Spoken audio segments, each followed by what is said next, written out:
Canada की एक जगह होती है वैंकूवर। और उस वैंकूवर में एक रेड लाइट एरिया होता है जहां से कुछ सेक्स वर्कर जहां से कुछ सेक्स वर्कर धीरे धीरे गायब हो रही थी। जब इसकी सूचना पुलिस को दी गई तो सरकार और पुलिस दोनों हरकत में आ जाती हैं, हैरान रह जाती है और उनकी तलाश शुरू कर दी जाती है कि आखिर उन सेक्स वर्कर के साथ हुआ क्या था और वो कहाँ पर। तभी जो पुलिस होती है वैंकूवर, उस पुलिस को वेंडिलिन नामक एक सेक्स वर्कर की एक एफआईआर मिलती है, जिसने वो एफआईआर लिखवाई थी साल 1997 में। और यहीं से शुरू होती है हमारी इस कहानी की शुरुआत, जिसे सुनकर आपके रोंगटे खड़े हो जाएंगे, क्योंकि इस कहानी में एक नहीं बल्कि 49 महिलाओं की, सेक्स वर्कर की हत्याएं की जाती हैं। कनाडा के क्यूबेक शहर में एक जेल होती है, पोर्ट कोर्टियर इंस्टीट्यूशन, जहां 19 मई 2024 को एक 74 साल के कैदी कर दी जाती है। कई कैदी मिलकर उसके साथ मारपीट करते हैं और मारपीट वो तब तक करते हैं जब तक वह पूरी तरीके से घायल ना हो जाए, मर ना जाए। फिर उस कैदी को एयरलिफ्ट करके क्यूबेक सिटी के एक अस्पताल में ले जाया जाता है, भर्ती करवाया जाता है, जहां जहां 31 मई को उसकी मौत हो जाती है। पुलिस जब जेल में आकर कैदी के हत्यारों के बारे में पूछताछ करती है तो जेल का एक भी कैदी उन कैदियों के बारे में नहीं बताता जिन्होंने उस कैदी की पीट पीट कर हत्या कर दी, क्योंकि जो कैदी था, जो मरा था, वो एक खूंखार अपराधी होता है। जेल में अक्सर वो सभी कैदियों के साथ मारपीट करता रहता था। वह एक साइको किलर होता है जिसने अब तक 49 सेक्स वर्कर महिलाओं की हत्या की थी। उसकी गिनती दुनिया के सबसे डरावने और खतरनाक सीरियल किलर्स में की जाती है। सीरियल किलर की मौत की खबर टीवी, अखबारों और सोशल मीडिया की वजह से चारों ओर फैलती है तो पूरी दुनिया में ये खबर तहलका मचा देती है कि दर्जनों हत्याएं करने वाला कनाडाई सीरियल किलर कनाडा की ही जेल में अपने ही कैदी साथियों के हाथों मारा गया। आज की कहानी इसी सीरियल किलर के बारे में। नमस्कार, मैं जेपी सारन। स्वागत है आप सभी का क्राइम दी एंड चैनल पर। आज की जो सच्ची घटना है वो है कनाडा देश की, जहां एक साइको किलर का जन्म होता है। कनाडा में एक जगह होती है पोर्ट कोक्विटलैंड। 24 अक्टूबर 1949 को रॉबर्ट विलियम पिक्टर नाम के एक व्यक्ति का एक सूअर पालने वाले एक गरीब किसान परिवार में जन्म होता है। पिता का नाम था लियोनार्ड फ्रांसिस विक्टन और माता का नाम होता है लुइस हेलेन अर्नाल्ड। रॉबर्ट 3 भाई बहन थे, जहां बड़ी बहन लिंडा लुइस उससे उसकी मां वैंकूवर में अपने रिश्तेदारों के पास यहाँ भेज देती है। रॉबर्ट और उसका छोटा भाई डेविड कम उम्र में ही सुअर को पालने और खेत में काम करने लग जाते हैं। वो स्कूल भी जाते हैं, जहाँ उसके स्कूल के साथी उसे बदबूदार सुअर भी कहकर पुकारते थे, क्योंकि रॉबर्ट के कपड़ों से गोबर की बदबू आती थी। इन सब से परेशान रॉबर्ट अपने पिता से नफरत करने लगा, क्योंकि वो सोचता है कि उसके पिता ने उसे एक गंदे काम में लगाया है। 12 साल की उम्र में वो अब 12 साल की उम्र में रॉबर्ट एक बछड़ा पालता है, जो उसका एकदम प्रिय पालतू बन जाता है, जिसे वो बेहद प्यार करता है। लेकिन एक दिन जब वह स्कूल से अपने घर लौटता है तो देखता है कि कुछ लोग उसके बछड़े को पकड़े हुए हैं और उसे मार रहे हैं, उसकी खाल उतार रहे हैं, और वो बछड़ा मर भी जाता है। अब उम्र छोटी होने के कारण रॉबर्ट कुछ कर भी नहीं पाता। गुस्से में तो वो बहुत था। अब साल 1963 में वो स्कूल छोड़ देता है और एक मीट कटर के रूप में काम करने लगता है। फिर 1980 में अपने माँ बाप की मौत के बाद वो उस बुच्चड़खाने को संभालता है जो उसे विरासत में मिला था।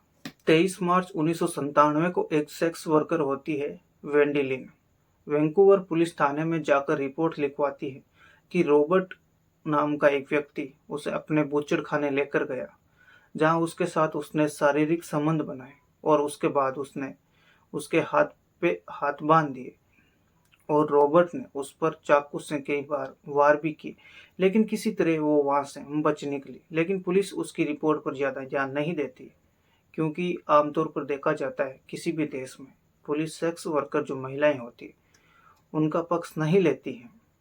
और दूसरी ओर वो जो सेक्स वर्कर थी वो नशे में भी धुत थी।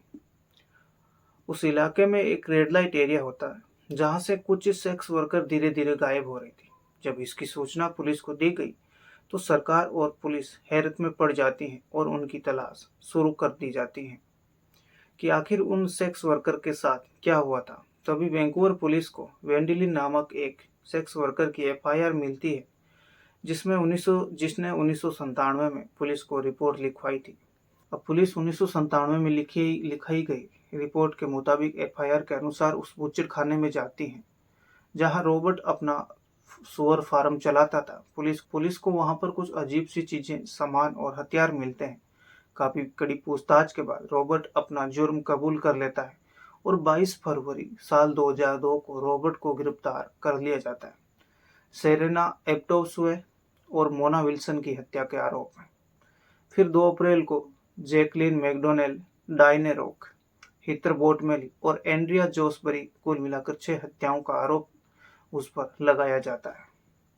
26 मई 2005 तक कुल 27 हत्याओं के आरोप में रॉबर्ट को जेल में रखा जाता है। पुलिस विभाग की टीम और फोरेंसिक टीम उसके पूरे खेत की जांच करती।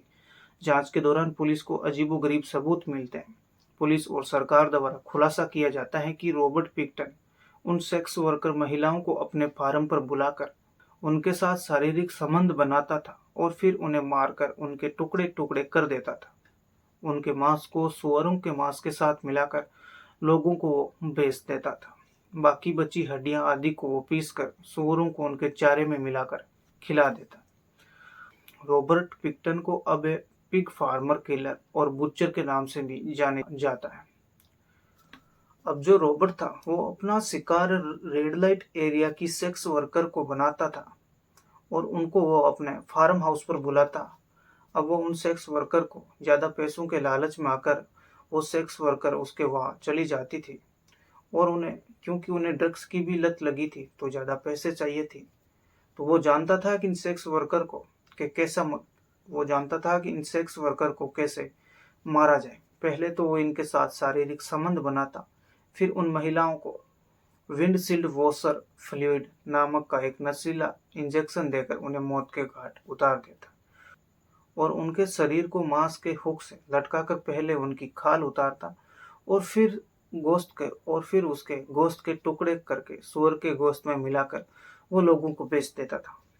साल 1995 से लेकर साल 2001 के बीच इन 6 सालों में वो 26 महिलाओं का कत्ल करता है, जिनमें से ज्यादातर वैंकूवर के डाउनटाउन ईस्ट साइड की सेक्स वर्कर महिलाएं थीं। साल 2007 में उसे कत्ल के 6 मामलों में आजीवन कारावास की सजा सुनाई जाती है। आदेश दिया जाता है कि 25 साल तक उसे किसी भी प्रकार की पेरोल नहीं दी जाएगी जिसे वो बाहर आ जाए। अपने एक इंटरव्यू में रॉबर्ट पिक्टन कहता है कि वो 50 कत्ल करना चाहता था लेकिन 49 कत्ल ही कर पाया उसकी लापरवाही की वजह से और वो कहता है कि मैं अपनी लापरवाही की वजह से पकड़ा गया। जेल में सजा काटने के दौरान Robert Pickton in his own words नाम की किताब लिखता है जिसमें वो इन हत्याओं के लिए खुद को निर्दोष बताता है और कहता है कि RCMP ने उसे इन हत्याओं के लिए दोषी ठहराया, लेकिन बाद में सरकार द्वारा इस किताब पर बैन लगा दिया जाता है। तो दोस्तों, ये थी सीरियल किलर रॉबर्ट पिक्टन की एक सच्ची कहानी। आज की कहानी में बस इतना ही। मिलते हैं अगली किसी एक और रोमांचक कहानी के साथ। तब तक के लिए सावधान रहिए, सुरक्षित रहिए, अपने परिवार का ख्याल रखें। जय हिंद, वंदे मातरम।